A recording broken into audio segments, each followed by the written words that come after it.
So hi, whoever you one person are. I was hoping to talk about contagion today, and it's something I've discussed a couple times before. I don't know if anybody remembers me making my mask.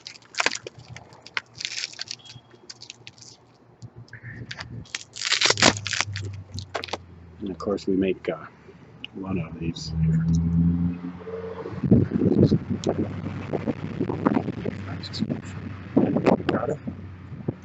I like the idea of wearing glasses when you're out too, because it stops you from touching your eyes. So I go over that stuff. And some people say, wearing gloves doesn't help, but I think it does. That's not what I'm here to talk about. You wear your gloves, and you also have something to wipe your hands with. It really doesn't want what you use the liquid. Although I don't recommend glass container. I just happen to have glass container because I'm going to clean this glass. It's not glass, plastic. So just to go, I agree with those things. I agree with the precautions. And most of the precautions make sense. But I think people reasonably understand that a lot of them don't. And it doesn't mean that they're nonsensical. And that's what I'm trying to get at. And this is about contagions in general and not about Covid-19 things specifically, but how contagions work. Now, I've mentioned before, I was going to say like a stock contagion, like a contagious idea, like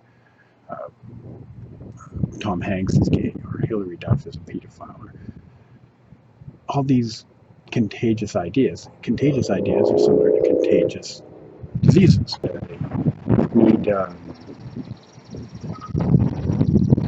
need people to pass the disease on. And also, they have the normal things that a regular disease has, where there's this population that is not susceptible to the disease and just resists it, either by age or, whatever, antibodies. And there's a population that is susceptible, but can also have the disease and then just recover from it and then, be resistant to it. Contagion, it's similar. Like, I think of it more as contagious ideas, like contagious memes. They have that too. But they're also, one aspect is that they are of exponential or logarithmic form. So maybe the best way to look at it is, let's say you're in a room and someone's sick and they're actually contagious for a time period. Now, they're going to be contagious, most likely. Well, let's say that there's a time period when they're contagious. Let's say it's not, this disease. Let's say it's passing on the meme of Tom Hanks being gay. He's not gay.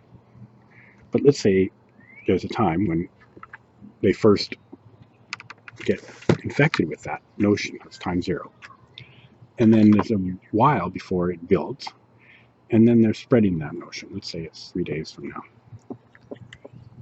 And then they only spreading it for a while because they get bored with it. I mean, it's silly. It's silly to begin with.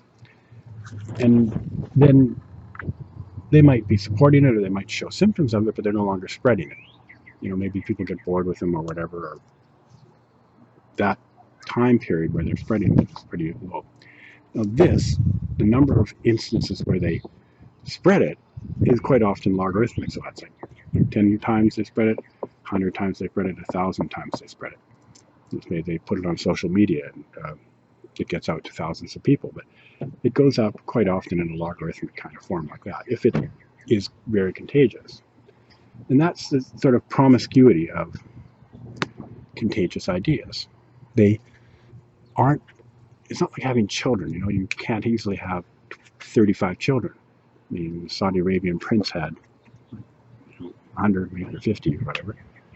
Lion of Swaziland, he had 635. But most people don't have more than 3 or 4. 10 is pretty high. But that's not the way diseases go. They can go up, and one person can infect 1,000, 10,000. And it's quite often logarithmic. Okay, so what I'm trying to get at is it's a logarithmic form, and there's a time period where you're contagious. Next, mention that there is a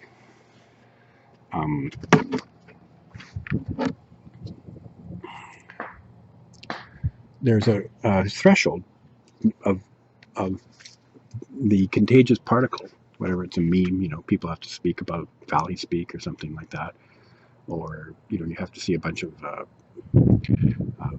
you have to see information that you're not going to get it from just one exposure maybe.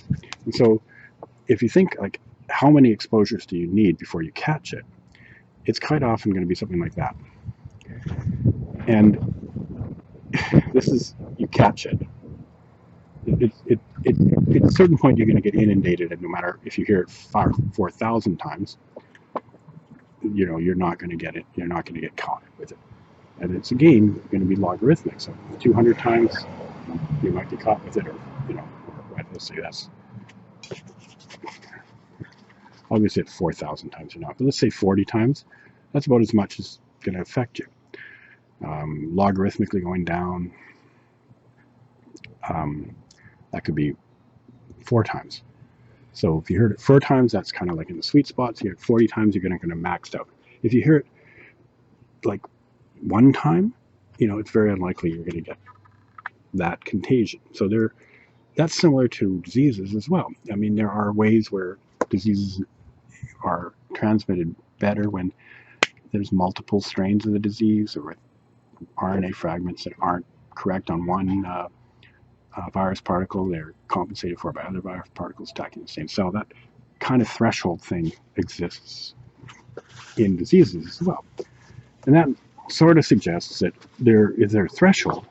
There's a point where if you don't have enough of disease particles, your chances of getting this contagion, whether it's a meme or a real disease, or memes can be diseases as well, is low.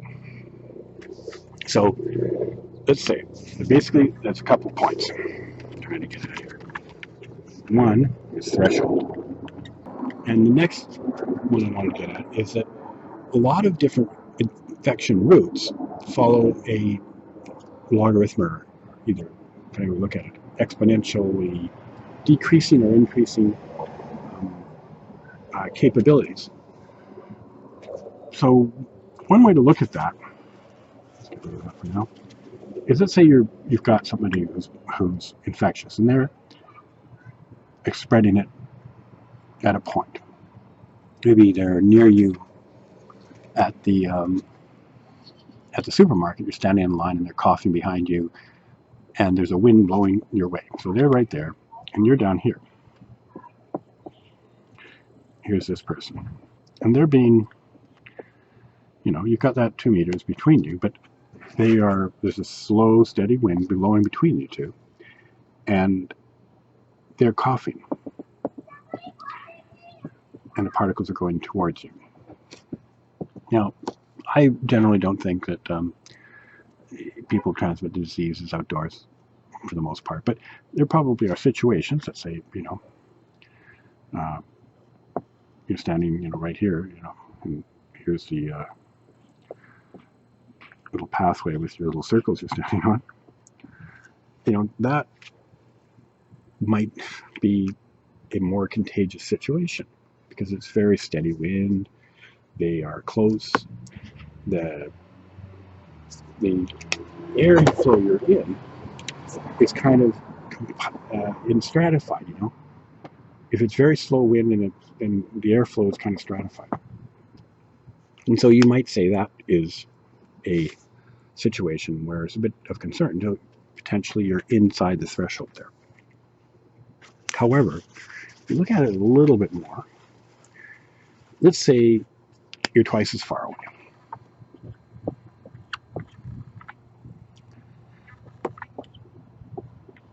And then it's had twice as long to mix. So it's not, because the volume here and the volume there, it would stir up more, then this is like twice as dissipated quite often, or even more. I mean, if you're expanding out into a three-dimensional situation, they are, you know, they've got this many volume particles. Say they've got 100 here, then those volume particles in twice as big a rate situation is 8 times as much. So it's 1/8. So things quite quickly dissipate as you go away from a contagious sort, and they dissipate here. They're dissipated at root 3, but it can be more. And the point is, I guess, that quite often, I mean, we're looking at trying to reduce the chances of our catching a disease. So let's say that we've got 3 months to catch it, and we've got maybe 10,000 opportunities to interact with people, you know, to catch it, or 1,000, whatever. We're looking at contact tracing. So there's a person who has a disease, and we have to actually be nearby that person in some respect. And we're trying to reduce the opportunities for that disease to be transmitted to us. And we have 10,000 opportunities like that. So each of those opportunities, we want to cut down the likelihood of those 10,000 opportunities in 3 months of being a disease transmission. Now, one way is just to, you know, cut down the number of times you interact with people. And another way is to, man, there's a lot more people on the street. Since I started talking, there's all kinds of people.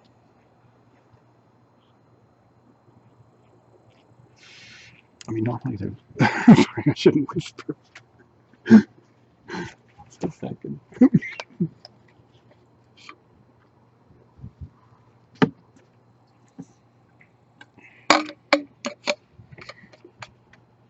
I kind of feel they're going to ask me what I'm doing.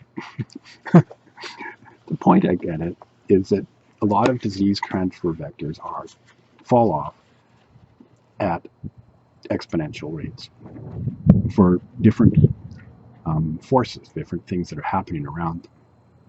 And some of them could be, you know, like people transmitting a disease, their infectious rate probably falls off, you know, whatever, it might fall off.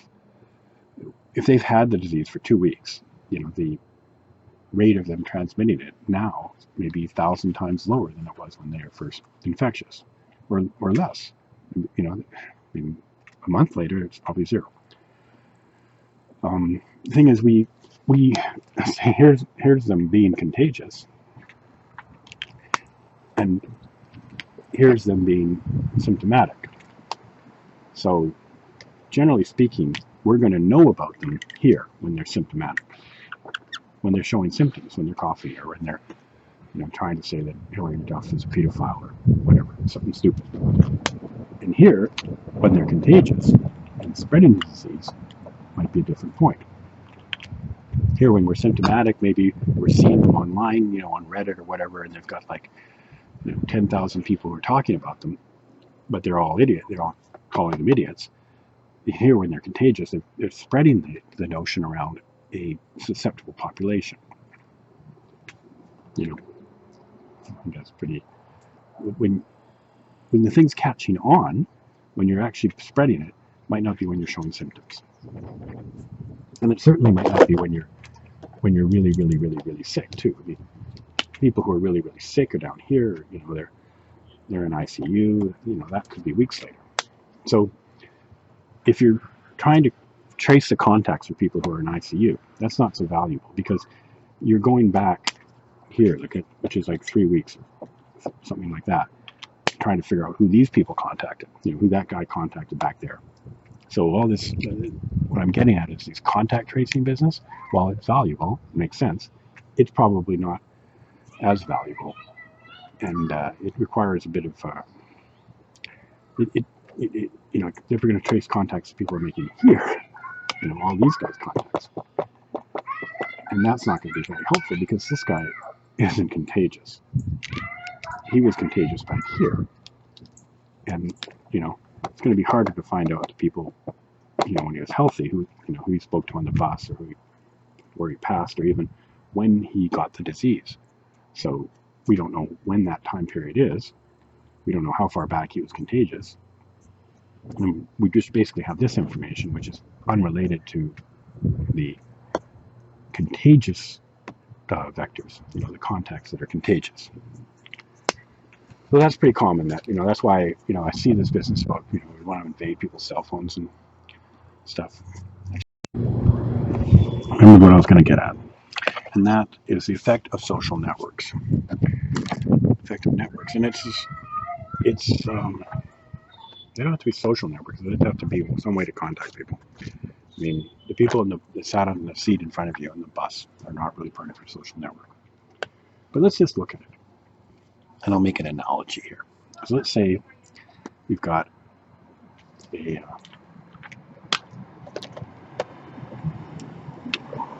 grass on this side here. You got grass over here, and you've got patio bricks, patio stones, a patio walkway. And over here, you're going to create a big puddle of water. So I'm going to create a big puddle of water, and then I'm expecting it to leak across here. Now under here, right now, I've got like clay or something, mixed clay and gravel underneath my patio here. And the water is going to get, it's probably guess, it's going to kind of like slowly leak across there.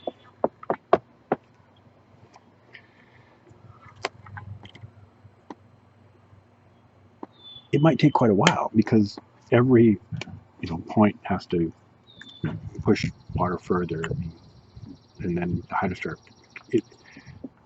it has to, this pressure here, like the buildup of water here has to slowly push the water across. It's going to slowly push the water across. The thing is that if you have cracks in the concrete here, so you got cracks here like that, or these cracks are, they're going to let more water go through. So the water is going to get through the cracks first. It's going to follow the cracks to different locations. So it's going to be around like that. So here's without the cracks, it's like that. And then with the cracks, it's going to follow the cracks. And then once it follows the cracks, it still can follow the normal method where it's going out from each spot. But it's going to reach across quicker with the cracks. Okay. So, concrete, cracks, concrete without cracks. Now, that's a little bit like social networks because we're not all created equal. We're not all talking to people individually, as much. So, if you've got people in social networks, it's not like this that we're all talking to, our adjoining neighbors. It's not, kind of like that. It's much more that there's one person here, and they interact across networks all over the place. They, maybe it's a small child arrives in they could be that one time.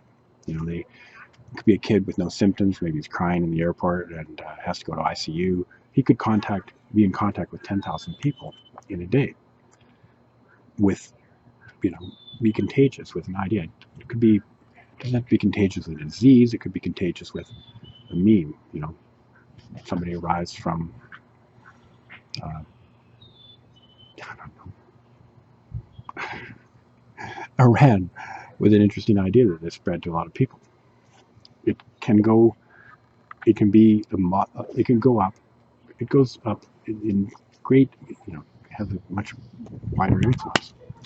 And how this looks, though, is that people, like individuals, let's say that the number of people you infect with an ocean. So it's going to be having, let's say the number of people you infect. The number of people that you infect. So, let's say, we've got out of 1 million people, out of a million people, let's say 400,000 of them are going to infect 0 people.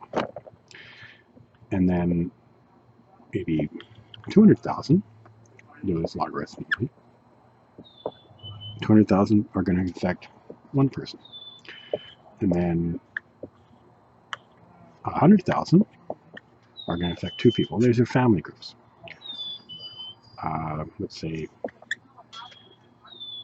150,000 are going to infect 3 people. And this kind of like family contact group is going to start off. But then there's going to be a break, and there's going to be people further out here. And this person infected 3 people. There's going to be someone out here who infected 10,000, no, maybe not 10,000, but 1,000 people. So there's 1 million people in our group. We've got a city of 1 million people, but somebody infected 1,000 people. A couple other people infected 400 people. Someone infected 300 people. So those people in the social network that infect a lot of people, they have if we look later on in their kind of, let's say the people who are infected more than 300. So we're going to group them. We're going to say people infected 0 to 5 people are in one group. People infected 5 to 30 people are in another group. People infected 30 to 3,000 are in another group. So that's 30 to 300 another group, and then 300 to 1,000 in another group. So let's just give them different colors. So people who are in family groups, they're like this. They're like little stars. Okay? 0 to 5s. And then the people who infected more people, there's fewer of them, but they're like this.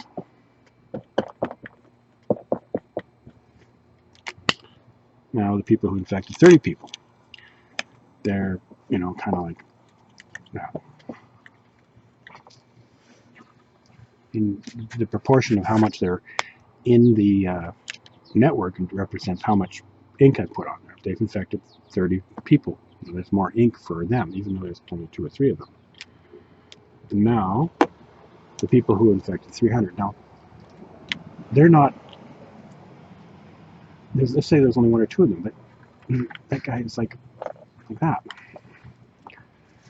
So we've had this infection happening, and we've got some people who are promiscuous. I mean, they are much more spreading of the disease. However, this is a key point. On a second round of the infection, let's say a lot of people have gotten disease and it's passed on and whatever. Now, some of them are going to be some of these nexus points, these groups of loci. Let's say these are loci or nexus points, people who are likely infection. Some people are going to be, we're going to look at them. Are they going to infect it later on? And like the child who showed up at the airport. I mean, there might be another child that shows up at an airport and spreads it to 1,000 people. It might not be the same person who tries to do it again. But let's say some of the people have a natural propensity for spreading disease. They're socially active in some respect. They're in networks a lot. But the next time, so the family networks probably not going to be changed much. They're still there. They're friends and family. So we still got them spreading it to 2 or 3 people. And maybe, let's say, we've got less people who are spreading it to 5 or 6 people. The thing is, the people who are massive spreaders, they're probably not going to exist as much the next time around. Let's say there's 1 of them, who's a massive spreader. But the thing is, there's a lot less ink on the table now. And it's not because many more people are recovered. It's that the people who were massive spreaders, they got the disease more. They were more likely to catch it, and they're more likely to spread it, and now they're more likely to be resistant. And so this is really related to this business of where the herd immunity comes. And see, people, they have this idea that herd immunity, they say if the chances, the infectious rate is 3.2. So one person gets the disease and they infect 3 people. Thing is, it's not one person gets the disease and, we are going to spread it to 3 people. Lots of people are going to spread it to 0, some to 2, some to 4, some to 6. It's going to be all over. It's just that if 1,000 people got the disease, then 3,000 people, 3,200 get it in an unprotected environment. Now, some people are going to say, well, that means if it's 3.2 people in an unprotected environment, if you take the 1 over 3.2 and multiply it by 100, and you find out that that's like 60% or something like that, then no. If you find out that's like 26%, and then you subtract it by 100, like you say 100 minus 3.2 times 100. If they're trying to, let's say these people are out trying to infect again, if 2.2 of the people they try to infect are resistant to the disease already, then they won't infect anyone. That's the classic herd immunity idea. If, let's say, infection rate is 3.2, but then if 2.2 of them are immune, 2.2 people are immune, this person's trying to infect 3.2, but 2.2 are immune. So we say 2.2 divided by 3.2 times 100. That means as long as it's going to be less than 1. You're going to be less than 1 if 2.2 of your attempts to infect fail. Let's say it's 3. Let's say of my friends, people are going to infect 2 of them. I've got 3 friends, which is maybe exaggerated. I got 3 friends. I try to infect 2 of them, and they don't get it. I do infect the last one. That's 1, but then I've only passed the disease on to 1 person, and that is just barely sustainable. So herd immunity occurs when there's less than, classically, when there's less than the number of people to pass it on to more than 1 person. However, what I'm getting at is that herd immunity probably occurs earlier because people who, the rate is not a constant rate with low promiscuity. It's the opposite. There's highly promiscuous individuals in the sampled range, and they, we hope, are less likely to have the disease on a second round. And some of them, are. Some of them that pass the disease along in the first round are not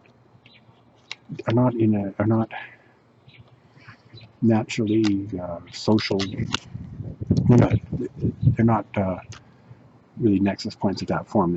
Where they're historically nexus points. They just did it that time. It was like a one-off. And so in the next round, some of them will again be one-offs where they'll be just in a situation where they can pass the disease off. They'll be very ill, maybe when they're traveling, and nobody knows that they're going to be doing that. But others are nexus points, and it's part of their personality or part of their job or part of the way they are. Maybe they're working in a situation where they can pass it on.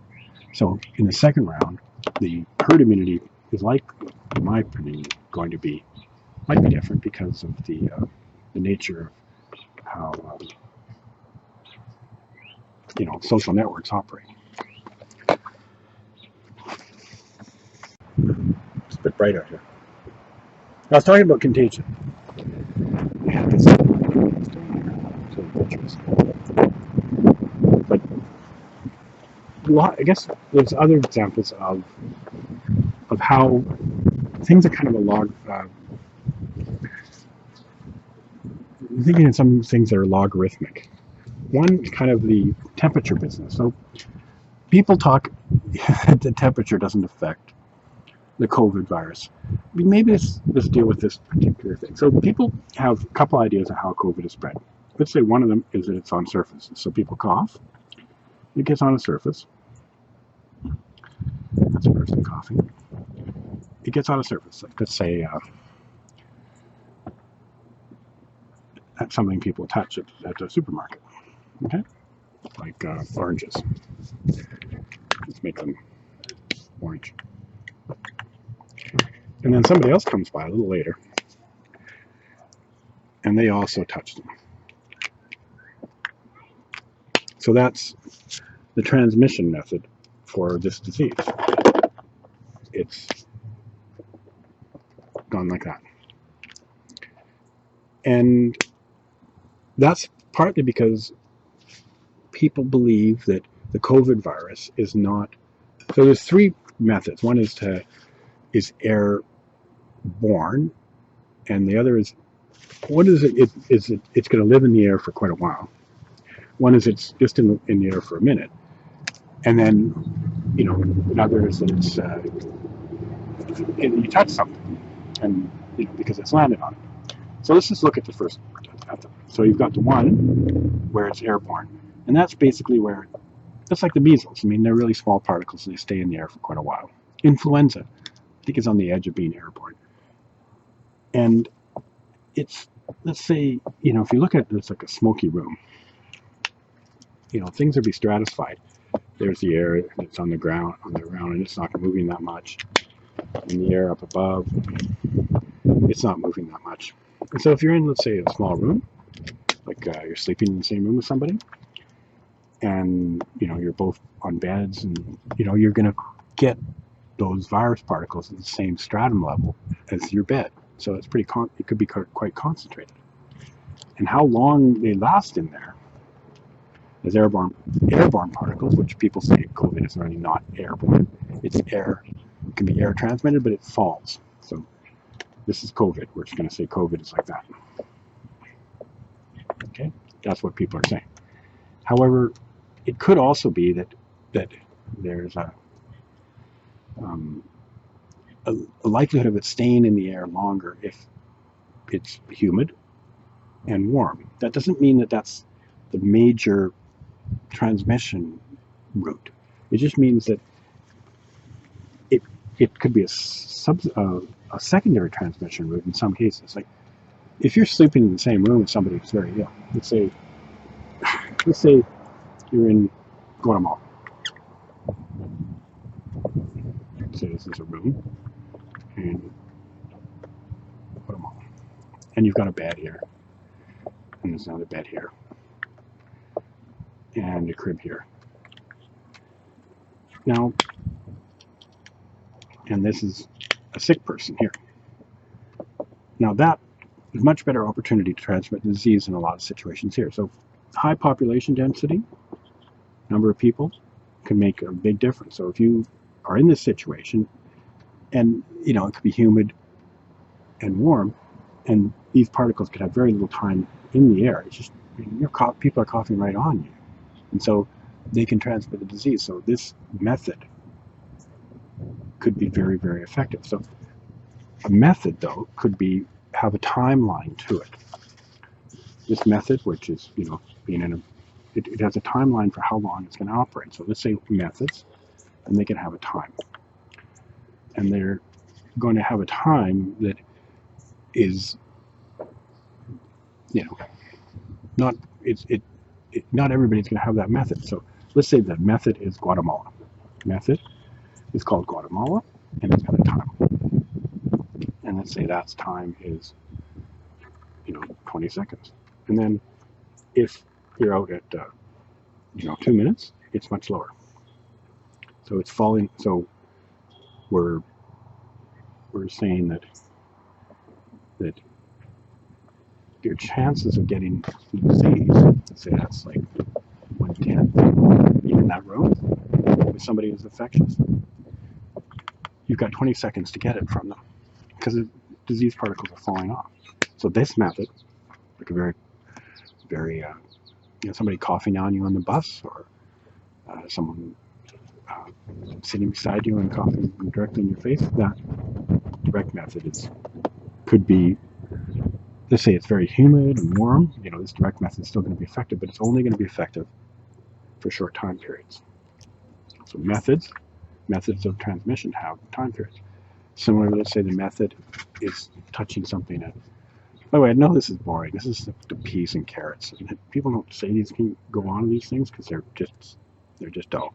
I mean, they're like the cold, raw carrots that are dried out. A method could have a time period.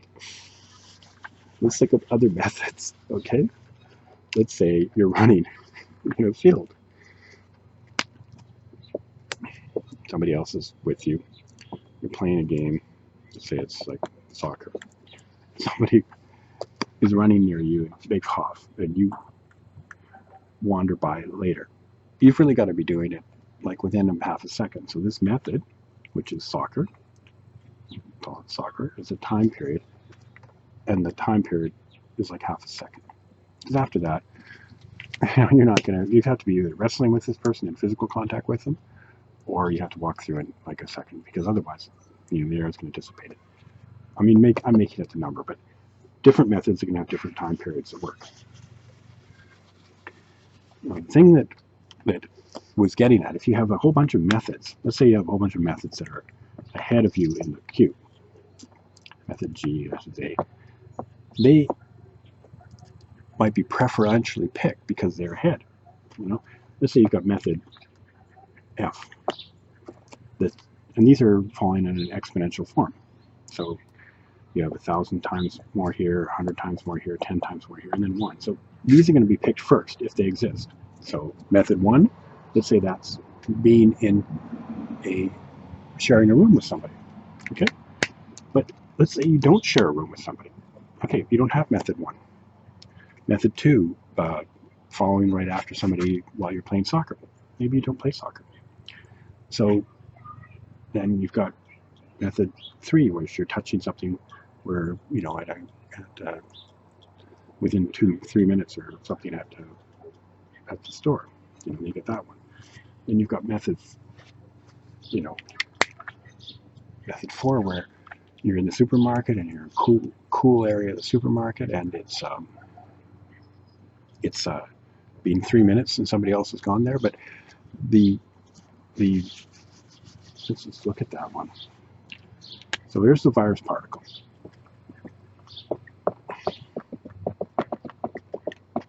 And it's floating around. It's like 300.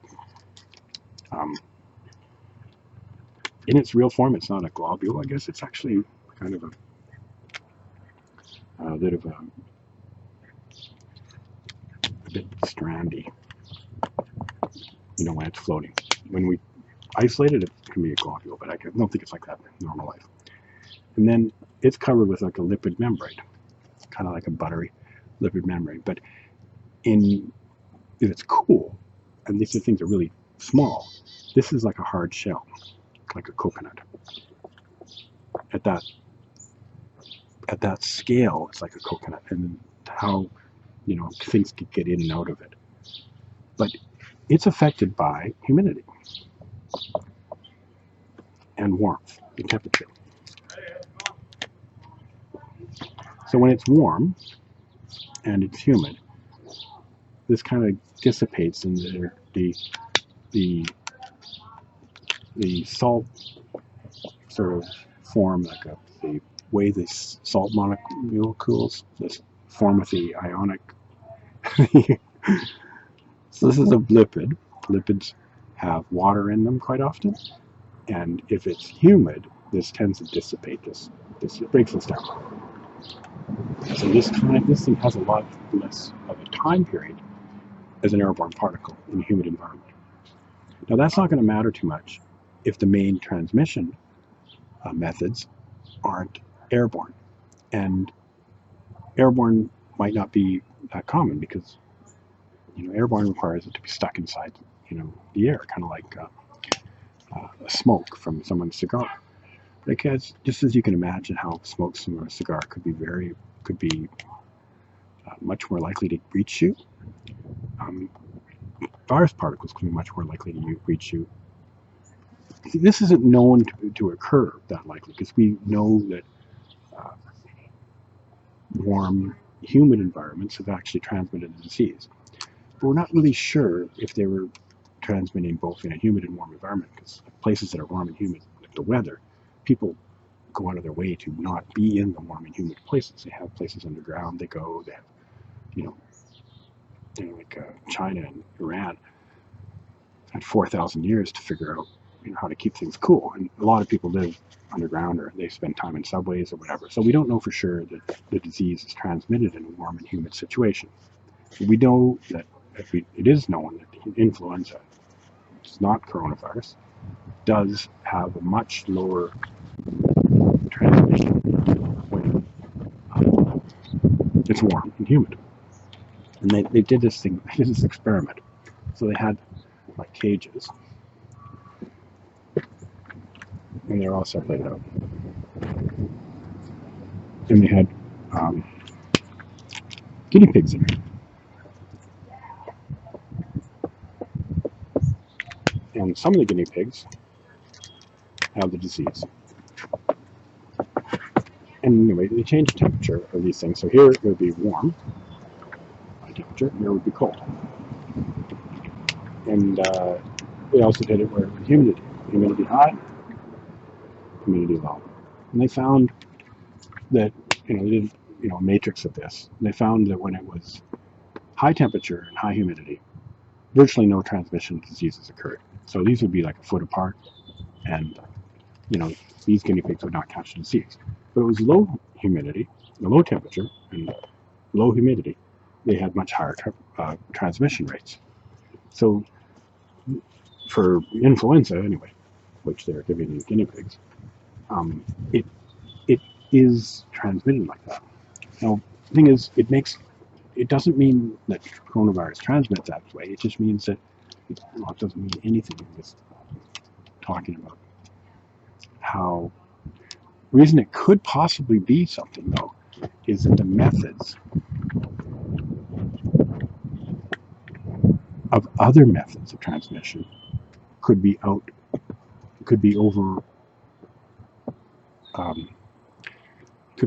utilized earlier than this method of transmission.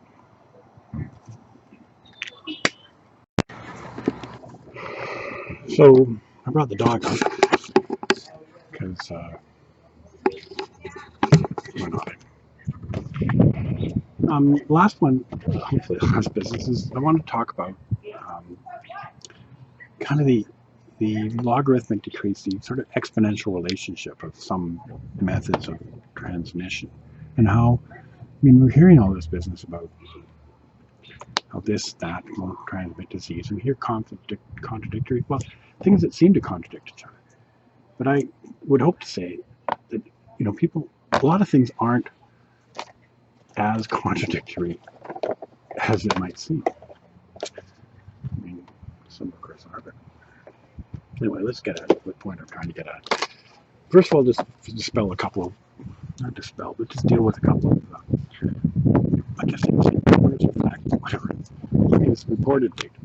Let's say people are saying that they're testing 100,000 people, and they're getting about 4% positives. Now, does that mean that 4% of the population is sick on average? Or let's say they're, see, in a lot of places they're testing people who are really, really, really, really sick. And,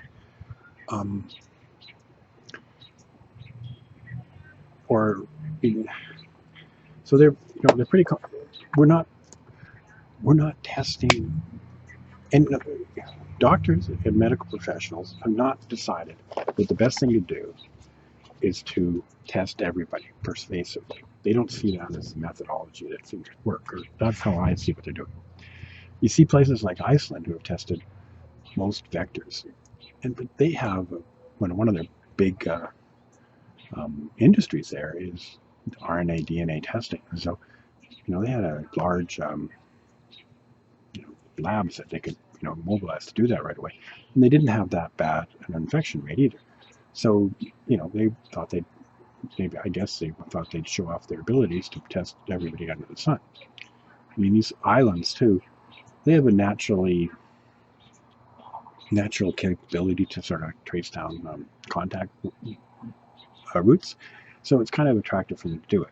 So when you see things like Taiwan control their outbreak, well, it's an island. I mean, it's 27,000 million people, but still, they're a top-down, autocracy, and they can really, control things. Hong Kong, it's, not that many people there, and it's highly controlled, and so, yeah, they got it. I mean, they can say, they got it under control. They could say, not because they were doing really smart things, but because the methods to control it were much easier available in sort of an authoritarian, autocratic. People did what were told. I mean, they stayed indoors because they were worried about being thrown in jail forever. It was easier to trace down people's contacts because the government, is allowed to investigate those kind of things a lot more. And you get New Zealand, which controlled their outbreak as well.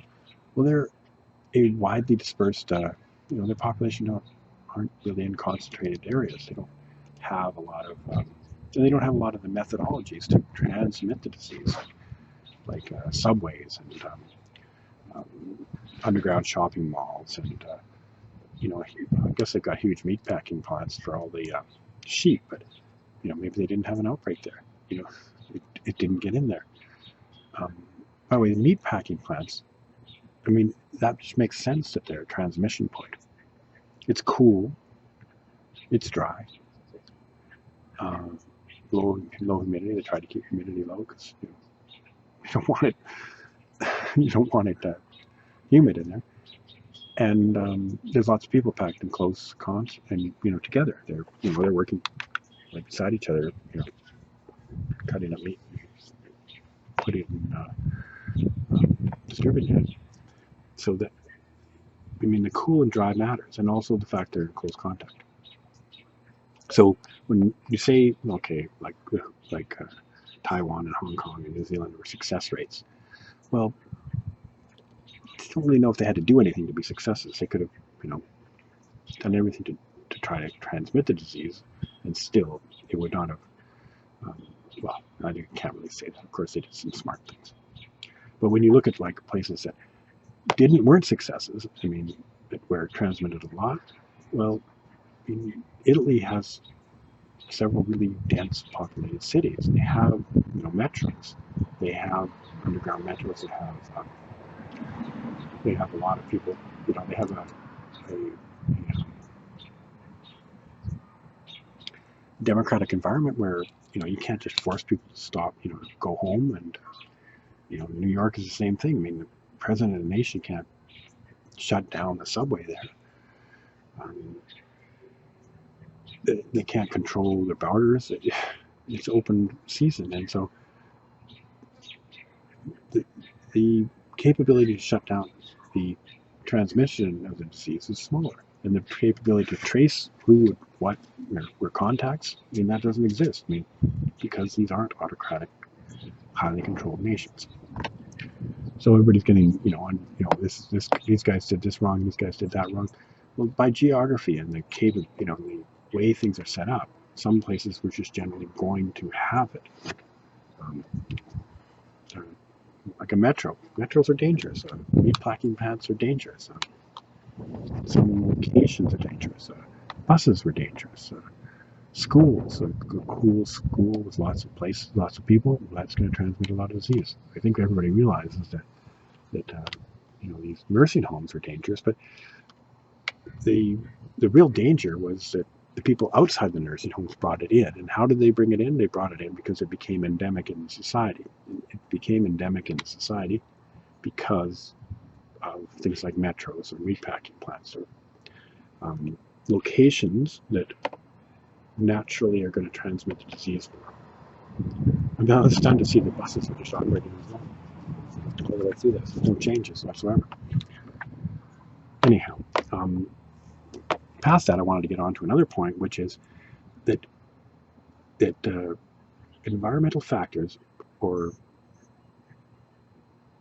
changes that we've made can have like an exponential effect. And so when people start saying, well, this doesn't do that, that doesn't do this, or whatever, minor changes can affect things both exponentially and at different phases of the disease. First of all, let's just realize where we are now. In most parts of the world, the disease is endemic in the sense that there's a low proportion of people that simply have COVID and are spreading it. Let's say 1% or 2%, whatever. There are people like that. I mean, maybe not in New Zealand or Taiwan or whatever, but there are, in most places in the world, it's still kind of simmering in the back burner. And that's going to be hard to get rid of. I mean, and tracing contact points, I think I mentioned why that's going to be difficult, because it's way, the people who are symptomatic are, past being infectious. It's hard to trace backwards. So in this situation, we're not in the situation where we were originally in, where we're trying to stop the initial spread. We're in a later phase, which is where we're trying to stop subsequent spreads. And we're in a stage where there's lots of little,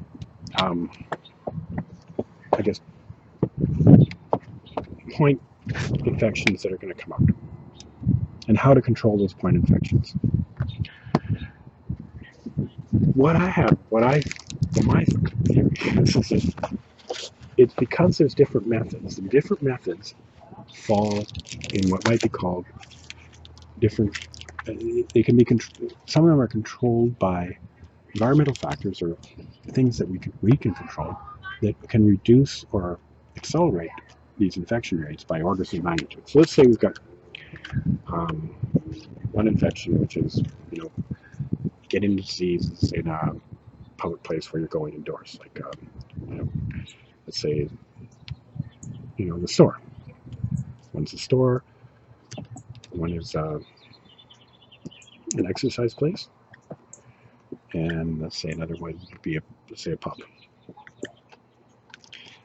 And let's say that just the nature of this is, I'm not saying one is going to be better than the other, but because things are generally of an exponential relationship with each other, we're not going to find very often that they're going to be a similar risk factor. So let's say this one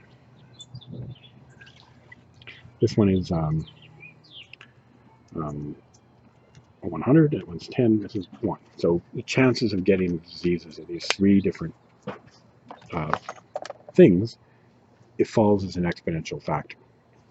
Maybe I don't know why the pub would be less likely, but maybe it'd be the opposite way around. Let's say, let's put it in the opposite way around. Let's say pubs are more dangerous because you're there longer. So let's say pub, 100. Let's say exercise, 10. And store, because you're just there for longer periods. Now, let's say we talk about another method of getting diseases. Let's say outdoors. And see, this is mine. Is water polo. This one. So outdoors, let's say you're playing a team sport, like let's look at the different team sports. And again, they're going to likely be something related, maybe exponential related, because things just don't. They're not like 2 times or 3 times. They're just like 1,000 times or 10,000 times. That just is the way disease vectors kind of transmit. I mean, if they're maybe similar things would be different. So let's say you're playing volleyball outdoors, and it's here. It's volleyball. Another one is BMX biking. Maybe another is long distance running.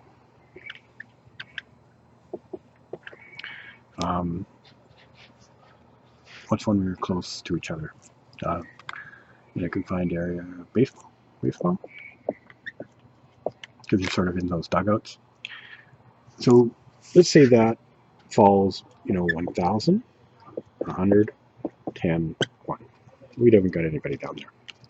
But what if there's an environmental factor that affects how likely the disease is to be transmitted in these situations? So the thing is I'm trying to get at is that right now, these look like they're all the same kind of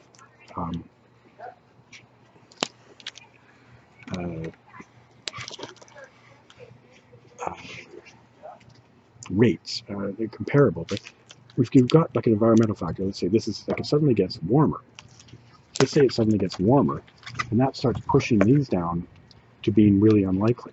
And so suddenly you've got the pub is really likely, exercising indoors is really likely. What did I talk about? The third one, shopping, still likely, but because it's warmer, it's outdoors. These are suddenly a lot less likely because it's a lot less likely to transmit disease. And then again, if it's cooler, like earlier, it would be bad. But now that it's warmer, these are unlikely. The thing is that diseases, we mentioned before, there's a threshold. And the threshold is where it's so unlikely to get it, it's just not worth talking about because you need a fair amount of particles to get it.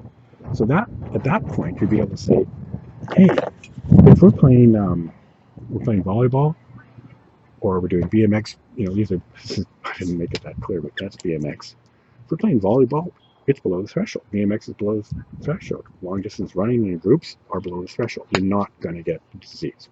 And that's because of this environmental factor. Could be, this is warmth, I picked it was warm, but it could be other environmental factors like, these are also affected by the number of people who are infectious. That is a factor as well. But I mean, what I'm trying to get at is that the thresholds can change relative to other factors and quickly make some things that were once danger factors, once risk factors, into things that aren't risk factors any longer. I think that's my last point on these matters, and for anybody who watched, I do appreciate it.